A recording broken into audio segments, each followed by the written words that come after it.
They say loyalty pays off.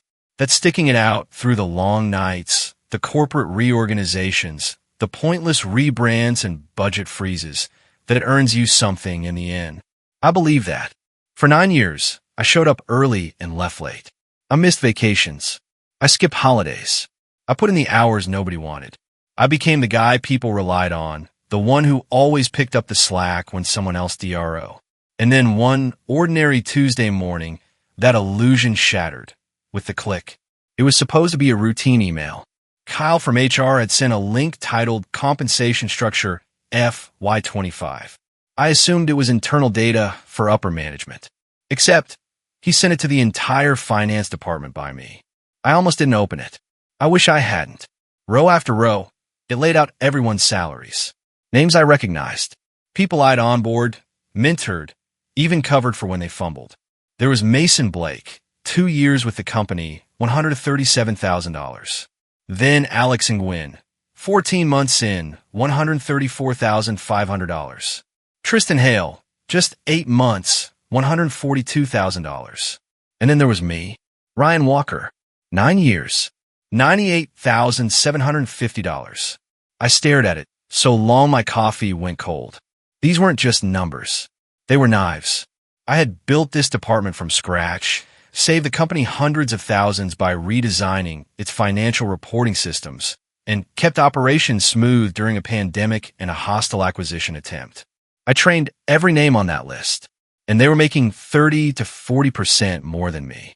3 minutes later, a recall request came in. Message deleted by sender. Too late, Kyle. I'd already saved the file.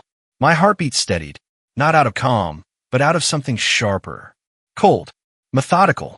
Like flipping a switch I didn't know I had.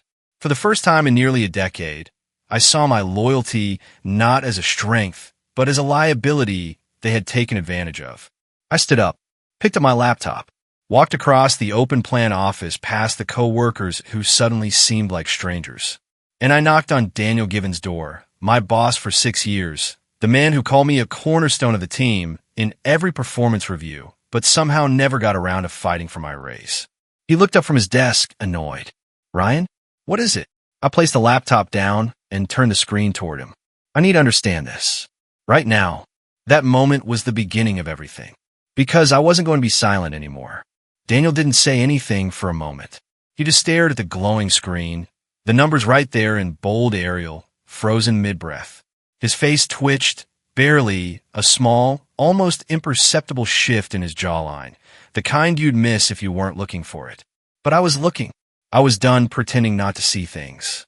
When he finally spoke, his voice had that trademark blend of managerial calm and condescension, polished from years of conflict avoidance. Ryan, you know I can't discuss other employees' compensation with you. I didn't blink. I'm not asking about them. I'm asking about me. I reached over and scrolled the spreadsheet down, stopped right at my own name, boxed in dull gray, like a forgotten budget line item. Ryan Walker. 9 years. $98,750.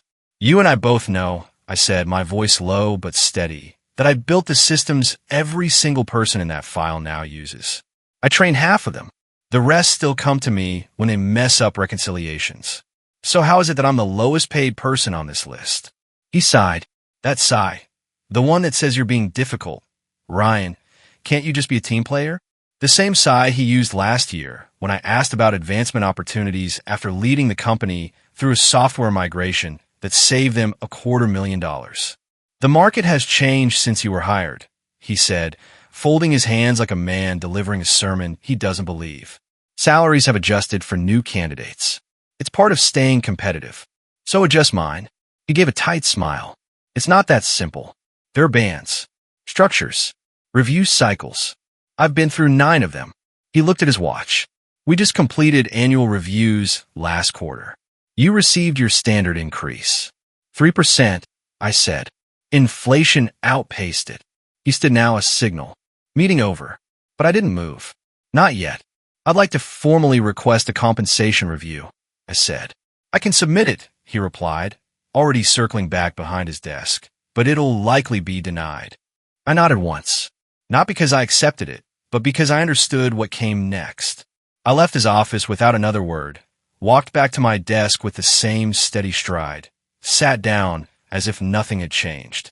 But everything had. That night, I didn't rant to a friend. Didn't hit the gym to sweat it out. I went home, microwaved leftover pasta, poured a glass of cheap red, and opened my laptop. I started a document. Titled it, The Cost of Being the Reliable One. It began with a timeline. 2015, hired as financial analyst. Built automated reporting system, saving 30 hours weekly. 2016, promoted. Revamped accounts receivable. Reduced overdue balances by 42%. 2017, built compliance protocol that passed federal audit with zero findings. I didn't stop. I listed everything, every initiative, every system overhaul, every fire I put out before it became visible to upper management. Every dollar I saved them. Every policy I authored. Every training module I created. By midnight, I had a 42-page report with references, graphs, dollar values, and impact summaries. I'd written white papers that took less effort. But this was personal. On the final page, I did the math. Not emotionally. Objectively. Coldly.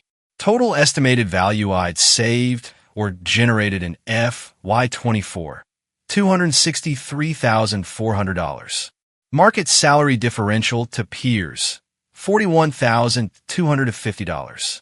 Then I drafted my resignation letter. Not to submit, not yet. Just to feel what it was like to write the words. To whom it may concern. I am resigning from my position as senior financial analyst, effective 2 weeks from today. But I didn't hit print. Not that night. Not yet. Instead, I called in a favor from an old friend, Alex Morgan, now VP of Strategy at Horizon Financial Solutions. He'd reached out 6 months ago over drinks and told me, half joking, if they ever forget your worth, Ryan, come to us. We won't. I sent him a message. Still have that offer? His reply came in seconds. Absolutely. Want to talk tomorrow? As I closed my laptop and drained the last of my wine, something inside me settled. Not peace. Not quite. But certainty. They thought I'd stay quiet because I always had. Because I was reliable. Because I was safe. But I wasn't that man anymore. And they were about to find out exactly how dangerous a quiet man becomes when he decides to speak. It was still dark outside when I stepped out of the corner print shop on 9th and Monroe, the air crisp with the bite of an early Chicago spring. In my hands was the product of a sleepless night and 9 years of overlooked value, a professionally bound report, leather cover, gold embossed title, The Cost of Being the Reliable One. Inside, 42 pages of timelines, dollar figures, and irrefutable evidence of everything I had poured into a company that treated me like a disposable part in a machine it never intended to maintain. I didn't go home to change. I didn't have to. I was already dressed for war. Charcoal wool suit, crisp white shirt, the silk tie my sister gave me the day I got promoted to senior analyst. You'll need this when you're in charge someday, she'd said. I hadn't worn it since. The lobby security guard greeted me by name, as always, but there was something different in the way I returned his nod. Something firm. Final. I took the elevator alone, watching my reflection in the metal doors as we rose. I looked calm, focused, not angry, not bitter, just ready. The office was still empty when I arrived. It was 7:12 a.m. I walked straight to Garrett Whitman's office, CEO, corner view, glass walls like a fish tank where power circled behind mahogany and chrome. His assistant, Maria, wasn't in yet. That was good. I didn't want witnesses. I slipped inside and placed 3 things neatly in the center of his desk. 1. My resignation letter, signed and dated. 2. A formal offer letter from Horizon Financial Solutions. $145,000 starting salary, 10% annual bonus, stock options. 3. My report. Then I turned, walked out, and returned to my desk. At 9:30 a.m., my office phone rang. Garrett's extension. I let it buzz twice before answering. Ryan, could you come in? His voice was tight, rehearsed. I didn't answer immediately. I stood, straightened my tie, grabbed my notebook, and walked across the open office. The silence was deafening, the kind that spreads through a room like spilled ink. Word of the spreadsheet had made the rounds. People stared, but I didn't look back. Garrett wasn't alone. Inside the glass-walled room sat Daniel from finance, Kyle from HR, and a woman I hadn't seen in years, Victoria Chun, the company's COO. Her presence told me one thing. This was no casual meeting. This was containment. Garrett gestured to the chair across from him. "Close the door, please." I didn't sit. I didn't close the door. He cleared his throat. "We've reviewed your report. First of all, let me say it's incredibly thorough. Impressive work. Years of practice," I said flatly. Kyle piped up next, already sweating beneath his collar. "There appears to have been some, misalignment in compensation structures. We're prepared to discuss a path forward." I raised an eyebrow. "Now," Victoria leaned forward. "We'd like to retain your expertise, Ryan. Your knowledge of the financial systems is foundational." I nodded slowly, pretending to consider, then placed a small folder on the table. Inside is a detailed knowledge transfer plan. 60 days minimum. Every workaround, every undocumented process, every critical vendor relationship I've maintained personally. If I walk out, it all walks with me. Daniel paled. Garrett tapped the folder, then looked up. "What would it take for you to reconsider?" I looked him dead in the eye. "A base salary of $150,000. Retroactive compensation as a bonus to correct last year's disparity. And a company-wide audit of pay practices to identify every employee being quietly underpaid." Kyle gasped. Victoria's eyes narrowed, not with offense, but calculation. "That's highly irregular," Garrett said. "So, is 9 years of training my own replacements for less than market value?" I replied. The silence that followed was delicious. "Finally," Garrett nodded, "we'll need 24 hours to prepare a formal response." I stood. "You got 24 hours. After that, the clock runs out." As I reached the door, Victoria's voice stopped me. "Who made you the offer?" I turned slightly. "Horizon Financial. Catherine Walsh." The temperature in the room dropped. Catherine, the former CFO who'd left 5 years earlier after raising similar concerns, who now ran the very firm that had been quietly poaching our clients for the past 2 years.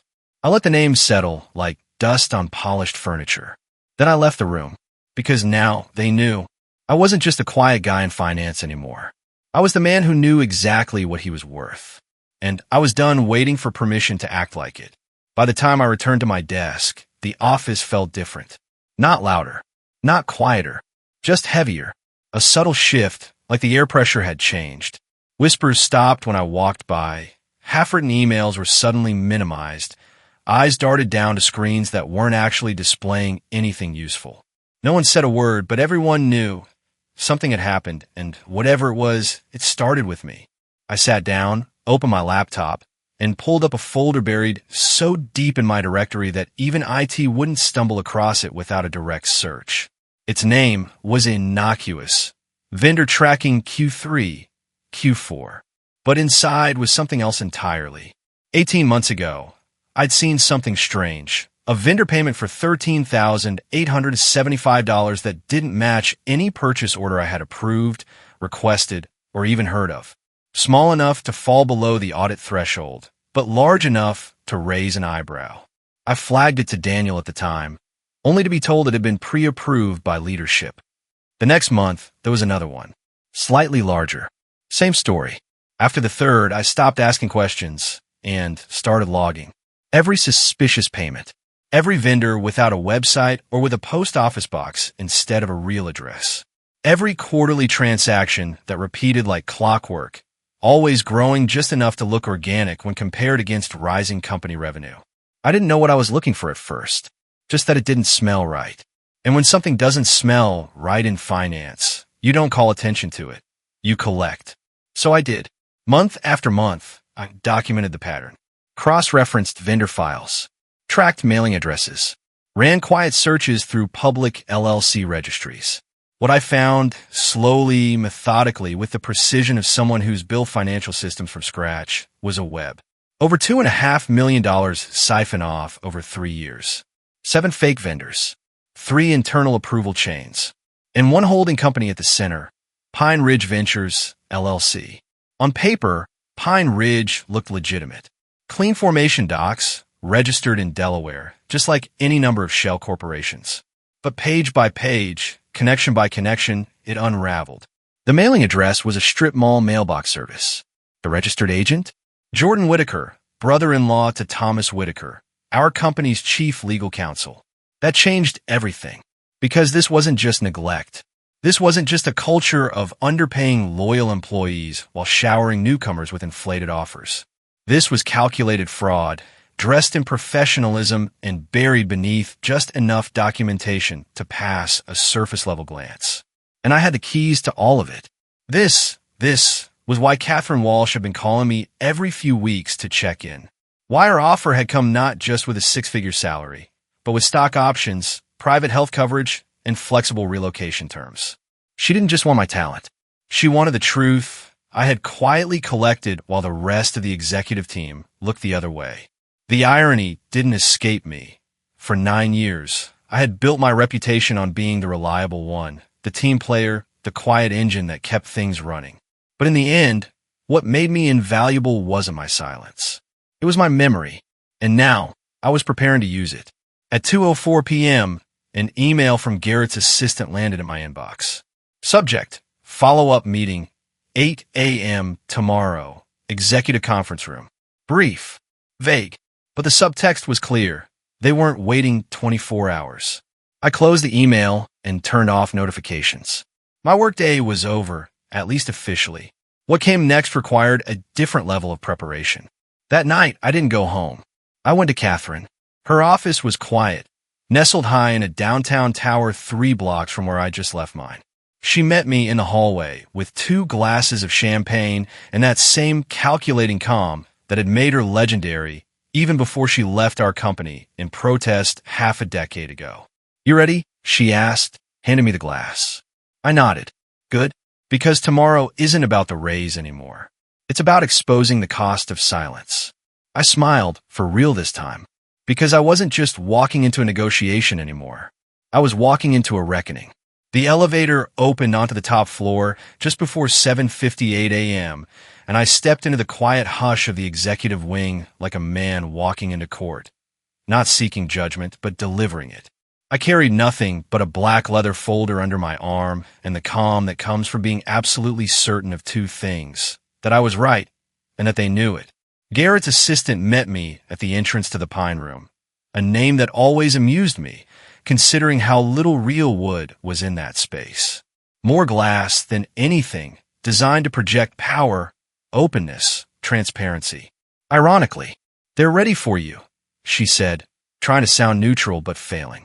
Her eyes flitted toward the conference room like she didn't want to be there when the storm hit. I pushed the door open and walked in without hesitation. Inside sat 4 people, all of them already waiting, all of them looking like they'd slept poorly. Garrett Whitman, CEO, flanked by Daniel from Finance, Kyle from HR, and, interestingly, Thomas Whitaker, Chief Legal Counsel. Missing, however, was Victoria Chun. "Morning," Garrett said, gesturing to the chair across from him. "Please sit." I didn't. Not yet. Instead, I placed my folder on the table, opened it slowly, and slid a copy of my original analysis to each of them. "Just to make sure we're all still reading from the same page," I said evenly. Garrett nodded once. "We appreciate you coming in, and we've reviewed your proposal in full." He looked toward Thomas, who slid a crisp packet of documents across the table. I glanced at the first page. My name, revised title, new compensation package, Senior Director of Financial Operations, $155,000 salary, $45,000 retention bonus, executive leadership status. It was everything I'd asked for, and then some. But I didn't reach for a pen. I looked up instead. "This is acceptable," I said quietly. "But it's not the only matter on the table." Thomas's eyes narrowed slightly. "You're referring to?" I pulled another folder from my briefcase. Thinner than the first. More dangerous. I laid it flat on the table and pushed it toward Garrett. "This contains a detailed pattern of financial irregularities I've been tracking for the past year and a half. Vendor payments with no corresponding purchase orders. Shell companies used to move funds. Over $2.7 million siphoned through fake accounts since 2022. No one spoke. Garrett's face was stone. Kyle's hand started to shake slightly. Daniel looked like he wanted to sink through the floor. But it was Thomas the first watched. Thomas, whose left eyebrow twitched just once before his poker face reset. I flagged the first of these payments 18 months ago. I continued, voice calm, matter of fact. Each time, I was told they were pre-approved. So I started investigating. Quietly. Thoroughly. Thomas opened the file. He made it to page 3 before I cut in. All 7 shell companies lead to a Delaware-registered holding firm. Pine Ridge Ventures. A beat passed. A holding firm managed by Jordan Whitaker. Your brother-in-law. The silence in the room thickened into something almost tangible. I've included all signatures, cross-verified corporate filings, and traced transaction flows. There's enough here to warrant federal investigation. But I thought it only fair to offer you, the company, the opportunity to handle this internally. Thomas didn't speak. He didn't need to. Garrett's expression had already told me everything. He hadn't known. Or if he hadn't known it would go this far. Daniel finally broke the silence. Jesus, Ryan. I told you about the first payment, I said, locking eyes with him. You shrugged it off. Garrett leaned back, pressing his fingers together like a man, trying to hold something invisible from falling apart. We'll need to bring in outside counsel. I nodded. You'll also need to contact the board. Kyle was sweating now, visibly. You're sure all of this is real? Why be sitting here if it wasn't? That ended the meeting. In less than 20 minutes. The room had transformed from a place of leverage into a crisis bunker. Outside counsel was called. The board chair was looped in via video. A special audit committee was announced. Thomas stood and attempted to leave until Garrett told him to sit back down. Security was called 10 minutes later. By noon, Thomas Whitaker was escorted out of the building in silence. I sat in the break room afterward, the same one where I'd eaten microwaved chicken and rice for 6 years straight, sipping burnt coffee while the rest of the floor buzzed with questions and speculation. I didn't speak. I didn't gloat. I just waited, because the reckoning had only just begun. The next 48 hours unraveled like a taut wire finally snapping. Sharp, violent, and impossible to stop once the tension gave way. By Friday afternoon, an emergency board meeting had been called. 3 forensic auditors were flown in from New York, and Garrett's executive assistant was quietly seen removing 2 framed family photos from his office. Not because anyone had told her to, but because she could smell what was coming. In corporate America, survival isn't about official memos. It's about instinct, and her instincts were screaming. I watched it all unfold from my glass-walled cubicle, calm, still, like the eye of a storm that was just beginning to pull apart the scaffolding of a company that had mistaken my quiet professionalism for weakness. My name was no longer whispered in corners. It was spoken aloud, sometimes in admiration, sometimes in fear, but always with a different weight. Ryan Walker, the man who knew where the bodies were buried and brought the receipts. I didn't say much that day. I answered the auditor's questions. I handed over logs. I explained the internal logic of systems I had written 5 years ago that were still silently running beneath the polished dashboards the executives liked to parade around during quarterly reviews. And when they asked how long I had been compiling the evidence, I told them the truth. 18 months. That's when I saw Daniel's expression change, not with guilt or shame, but something more corrosive, realization. He'd brush me off, not maliciously, not cruelly, but with the casual indifference of a man who assumed the quiet guy in the corner would always stay in his place. He never asked why I started logging vendor transactions in my personal drive. Never asked why I requested read-only access to the senior payment queue 6 quarters ago. Never asked why I submitted a completely unnecessary expense report just to see how far irregular approvals reached. Dana was a good man, a loyal manager, but he was also careless in the most dangerous way. Not with money, but with people. And in corporate environments, that's the slowest kind of death. By sunset, Thomas Whitaker had been suspended indefinitely, pending legal review. His company laptop was seized, his office was sealed, and a full freeze was placed on all payments to third-party vendors. Garrett issued a terse internal memo that did little to quiet the murmurs, but enough to signal this was bigger than a slap on the wrist. The dominoes had started to fall. That night, I walked to Catherine's office for the second time that week. She didn't offer champagne this time, just a chair, a legal pad, and silence. The kind only two people who understand war strategy can share. "You detonated it," she said finally, after I handed her the latest report from the internal team. "No," I corrected. "I exposed the wires. They cut them." She smiled without humor. "And now you're in the blast radius." I knew what she meant. I wasn't in danger. Not legally, not professionally, but something had shifted in how the company would see me. I had crossed a line, the unspoken one between being a trusted insider and becoming the architect of accountability. In most companies, that line is invisible until you cross it, and then it's painted in red. "You sure you want to stay through the fallout?" she asked. I looked at her, really looked, and thought of the years she'd spent watching this exact same rot corrode the bones of a place we both had once believed in. I thought of her resignation letter, the way it had been laughed off by Garrett as emotional overreaction to an underwhelming raise. I thought of the clients she took with her when she left. "I'm not staying," I said. "I'm finishing what I started." I told her I'd stay through the knowledge transfer window, 60 days, as I promised. I'd hand off every system, every protocol, every undocumented nuance of infrastructure that had lived in my head since 2015. But I wouldn't extend beyond that. And when I left, I'd walk out not as an underpaid analyst or a whistleblower, but as a CFO. She nodded. "We'll have your offer finalized by Monday." As I walked back to my apartment that night, past the blinking streetlights and the constant Chicago rhythm of sirens, train horns, and crosswalk chatter, I felt something strange moving beneath my ribs. It wasn't pride. It wasn't revenge.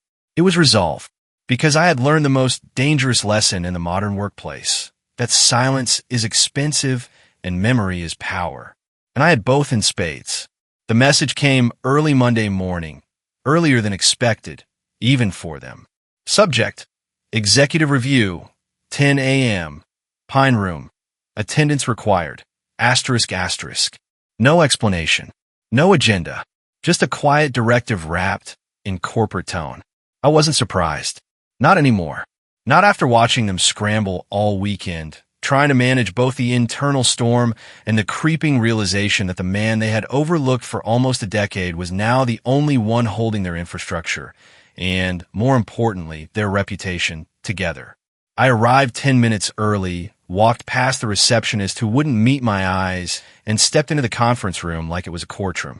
At the head of the table sat Garrett, flanked by Kyle, Daniel, and now a new face, Amara Jennings, chair of the board of directors, dialed in by video from her New York townhouse, her posture immaculate even on screen. Behind her, a skyline of wealth and consequence. This wasn't just a cleanup meeting. This was a verdict. "Ryan," Garrett said, gesturing toward the seat across from him. "Thanks for joining us." I nodded once, took my time sitting. "Of course." He folded his hands, the practiced serenity of a CEO in crisis mode. "We've reviewed your updated report, and we want to express our appreciation for your diligence in bringing these matters to light." I didn't respond. I waited, because I knew this wasn't gratitude. It was a preamble. Thomas Whitaker had resigned quietly that morning, his name scrubbed from the internal directory like he'd never existed. The official line was personal reasons, but every employee in the building knew better. You don't leave on a Monday morning with a lawyer in the lobby unless your story ends in headlines. Garrett cleared his throat. "Before we finalize the new compensation package and transition timeline, there's one additional matter to address." He nodded toward Kyle, who slid a folder across the table. Not thick, not legal-sized, just a standard manila packet with my name printed on the tab. Inside was a confidentiality agreement. Boilerplate at first glance. But buried 3 paragraphs down was a clause that made me pause. Employee agrees not to disclose any information relating to compensation structures, internal investigations, vendor relationships, or payment histories without prior written authorization from the executive team or board of directors. I looked up. "You're offering a raise with a gag order?" "It's standard for senior leadership," Kyle said too quickly. "No," I said calmly. "It's standard when someone knows too much." Amara's voice cut through the speakerphone like a scalpel. "Mr. Walker, are you suggesting this language is inappropriate?" I'm saying it's unnecessary, unless there's still something to hide. Garrett leaned forward. Ryan, we're trying to move forward. This company's reputation is on the line. We need discretion, not disruption. I met his gaze. You had discretion for 3 years, while someone stole $2.7 million right under your nose. He didn't flinch, but Daniel did. I closed the folder gently. I'm not signing this. Not as written. If you want a clean transition, you'll get it. If you want silence, you'll have to earn it the right way. With transparency, not pressure. Silence sat heavy in the room. Finally, Amara spoke again. And if we can't agree, I took a breath, steady and full. Then my resignation becomes effective immediately. The knowledge transfer ends today, and the documentation I've prepared, including a timeline of every flag transaction and every internal dismissal of concerns, gets handed to the Department of Justice by Wednesday. Garrett exhaled slowly. Kyle looked like he might vomit. Daniel couldn't meet my eyes. Amara was the only one who remained still. Leave the agreement with us, she said. We'll have legal revise the language. I nodded once and stood. But before I left, I paused at the door. One more thing, I said without turning. Include written confirmation in the revised offer that a company-wide compensation review will be initiated within 30 days. I wasn't the only one underpaid. I was just the only one who had the patience to prove it. Garrett didn't respond. But behind me, I heard Kyle whisper, barely audible, Jesus Christ. I stepped out, closed the door behind me, and walked back to my desk in silence.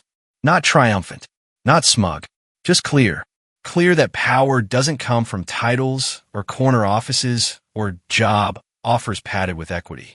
It comes from knowing your worth and refusing to trade it for silence. By the time I stepped into the elevator on my final Friday morning as an employee of Garrison Holdings, the walls of the company were no longer whispering. They were holding their breath. In the week following that last meeting with Garrett and Amara, the revised agreement came through, stripped of its silencing clause, bundled with a formal apology, a 6-figure raise retroactive to the start of the fiscal year, and a compensation review initiative that had already begun quietly surveying department heads. Word of the payout had spread, not because I told anyone, but because truth doesn't need a loudspeaker when it's wrapped in tension. People feel it. They sense the tide turning. HR reps were suddenly polite. Daniel brought me coffee every morning without asking how I took it. Garrett even stopped by my desk on Wednesday and gave a short, awkward speech about transformative integrity and institutional recalibration, which in his language translated to, you forced us to look at ourselves, and it hurt. But I didn't smile. I didn't soften, because I knew what they were really trying to do: contain the damage, smooth the narrative, bury the reckoning under policy shifts and PR-approved leadership realignment. It almost worked, until Thursday night, when I received an unexpected call. Private number. No voicemail. Just one missed ring and a gut feeling. Then, 30 minutes later, a second call, this time from someone I hadn't heard from in years. Laura Kessler, former payroll director. She left 2 years ago. No exit interview. No LinkedIn updates. No goodbye drinks. Just vanished. Ryan, she said, her voice tight, as if she were checking every syllable for splinters. You have a few minutes? We met that night at a corner booth in an old bar across from Union Station, the kind of place with scratched wood tables and a jukebox stuck permanently on Springsteen. She slid an envelope across the table before I even ordered. I don't want money. I don't want credit. But I saw your name pop up in a board memo last week, and I knew you were the only one who'd actually care. Inside the envelope were printed spreadsheets. Old ones. Pre-2021. Payments routed through vendors I recognized, and some I didn't. Cross-referenced against ghost employee IDs that hadn't pinged any real tax records. The totals? Another $1.1 million. Hidden deeper. Older. Cleverer. Thomas wasn't the first, Laura said quietly. And he wasn't working alone. I stared at the paper, then at her. You knew. She nodded. I flagged it. Twice. Got told to let it go. So I left. I left the bar that night not angry. Not even surprised, just confirmed. Confirmed in what I'd already suspected, that the rot in this company hadn't started with Thomas Whitaker. It had just become visible with him. The next morning, my last day, I came in early, dressed in navy slacks and a slate gray button-down. No tie, no jacket, just calm. At 10 a.m., I walked into the Pine Room for what they thought was a final handshake and transition briefing. Garrett was there. So was Amara, this time in person. Daniel looked tired. Kyle looked smaller than usual. Victoria Chun was back, her silence sharper than most people's speeches. I set down a new folder, slimmer than the last. Neater. Final. This is a supplemental disclosure, I said. Laura Kessler provided evidence of a secondary embezzlement ring tied to pre-2021 payroll fraud. I've outlined the totals, the accounts, and the employee IDs used to create shell salaries. No one moved. Then Amara opened the folder and read the first 2 pages. And just like that, the room changed again. You're submitting this to us. Why? She asked, not suspicious, just uncertain. Because the people affected by this company's failures go beyond me, I said. I got what I came for, but I won't leave behind the rest of the story. Daniel whispered something to Kyle, who started typing on a laptop so fast it looked like his fingers were trying to outrun consequences. I'm not asking for anything in return, I continued. I'm walking out in 2 hours. But I'd like it noted on the record that this company's recovery doesn't begin with spin. It begins with truth. Amara leaned back in her chair and looked at me in a way no one at Garrison Holdings ever had. Not as a number, or a department head, or even a liability, but as a man who had changed something they couldn't take back. Thank you, Mr. Walker, she said. I nodded, turned, and walked out. No parade. No cake in the break room. No HR photo for LinkedIn. Just a quiet exit. The kind that leave a louder echo than applause ever could. The morning light over the city had a different kind of sharpness the day I walked into Horizon Financial Solutions. Not just because it was brighter, it wasn't, but because the weight on my chest had shifted. The air felt less like something I had to push through and more like something I could finally breathe in. For the first time in 9 years, I wasn't walking into a building out of obligation. I wasn't showing up for people who had forgotten I existed the moment I stopped fixing things for them behind the curtain. I was walking into a place that had chosen me, not out of desperation, but recognition. Catherine met me at the elevator, coffee in one hand, a half smile playing at the corners of her mouth like a woman who had waited years to say I told you so, and finally could, but was too damn graceful to say it out loud. You ready to build something that doesn't fall apart behind closed doors? She asked, holding out the mug. I took it, sipped, nodded. I've been ready. The office wasn't flashy. No glass atrium or art installations. Just clean lines, quiet energy, real wood desks, and a hum of people who seemed to actually care about what they were building. I was introduced around, not as our new guy from Garrison, not as the spreadsheet wizard, but as Ryan Walker, Chief Financial Officer. 4 words, and every one of them felt earned. My corner office had a view of the lake, not the skyline. Not because it was less prestigious, but because it was intentional. Catherine told me during my onboarding, you don't look at other towers here. You look at the horizon. That's why we named it that. By noon, I had already joined a strategy call, signed off on an internal compensation review proposal when I didn't have to write myself this time, and received 15 emails, 7 of which began with thank you for joining us. We're glad you're here. That phrase, we're glad you're here. It hit harder than expected, because for 9 years, I'd been useful, necessary, relied on, but never welcomed. The truth is, when you're the person who catches the problems before they spiral, who builds the scaffolding while everyone else is admiring the view, you become invisible by design. You're part of the walls, not the celebration. You get thanked in private and forgotten in public. But here, I was seen, fully, and I wasn't about to waste that. That afternoon, I hosted my first leadership meeting. We sat in a room with no one looking over their shoulder, no one watching their words out of fear. We talked openly about where the company was thriving, where it was coasting, and where it was quietly bleeding through outdated practices. I didn't speak much. I listened, really listened, because I knew what silence hides. After the meeting, I stayed behind in the boardroom, staring out at the lake while the sun began to dip behind a curtain of clouds. The water looked calm, still, but I knew better. Just beneath that placid surface was a current, steady, relentless, capable of reshaping shorelines given enough time. That was me now. Not the storm, not the wreckage, the current. A quiet force with direction. My phone buzzed once. A message from Daniel. Just 3 words, "You were right." I didn't reply. Not because I was cold or smug or unforgiving, but because there was nothing left to say. He'd had years to hear me, and he chose silence every time. The apology came too late, and I had no obligation to carry his regret with me into this new space. Instead, I opened a draft I've been working on since the night I left Garrison, a company-wide memo I planned to send at the end of my first week. Not a speech, not a flex, just a message. It began like this. At Horizon, we believe the quietest people often hold the loudest truths. My promise to you as CFO is this. No contribution will go unseen, no loyalty unmeasured, and no value ignored. This is not a company built on noise. It's built on clarity. I saved the draft, closed my laptop, and leaned back in my chair. For the first time in years, I wasn't bracing for the next blow. I wasn't preparing my defenses or calculating how much more I could give before someone noticed I was running on fumes. I was home, not in a place, but in a truth I had fought for. That knowing your worth is only half the battle. The real fight is refusing to accept anything less. If you're hearing this, maybe you're still at the desk that drains you.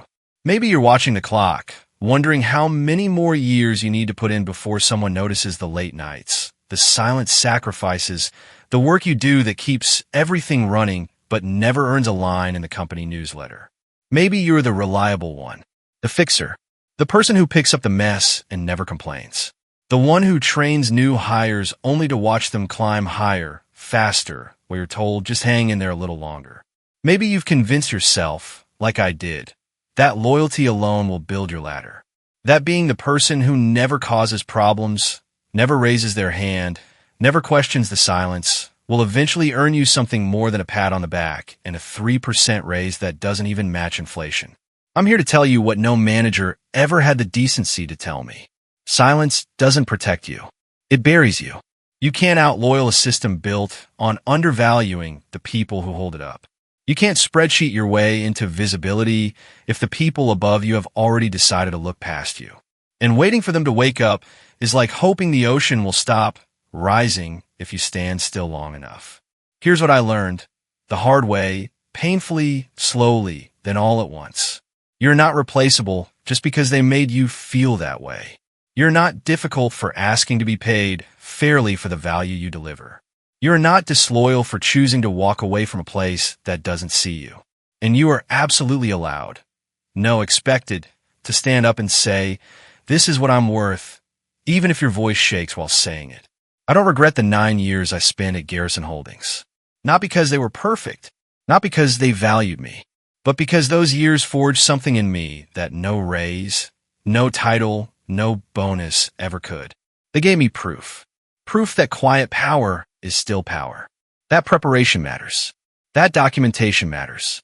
That when the moment comes, when the spreadsheet hits your inbox, when the lie finally slips, when the door creaks open just wide enough, you better be ready to walk through it holding every receipt you've ever filed. I walked away from the company that underestimated me, and I walked into one that saw me. And the difference? Everything. So if you're still sitting there, doubting yourself, calculating how much more of your worth you're willing to bleed for the sake of being liked, don't. Instead, start documenting. Start preparing. Start building the case for your own value. And when the moment comes, and it will walk into that room with your head high, your numbers clear, your story straight, and your spine made of steel, you don't have to burn the building down. Sometimes, all you need to do is turn on the lights. And when you do, you won't just change your life. You'll change the system, one truth at a time. If this story resonated with you, don't just let it pass by. Do something. Hit that like button to show you believe loyalty should never be a liability. Share your experience in the comments. Have you ever been undervalued at work? What did you do about it? Your story might be the spark someone else needs. Know someone quietly carrying a company on their back without recognition? Send this video to them. Let them know they're not alone. And don't forget to subscribe to Epic Workplace Stories, where every week We bring you real stories of power reclaimed, truth revealed, and justice earned. Because the most powerful thing you can do is know your worth and refuse to accept anything less.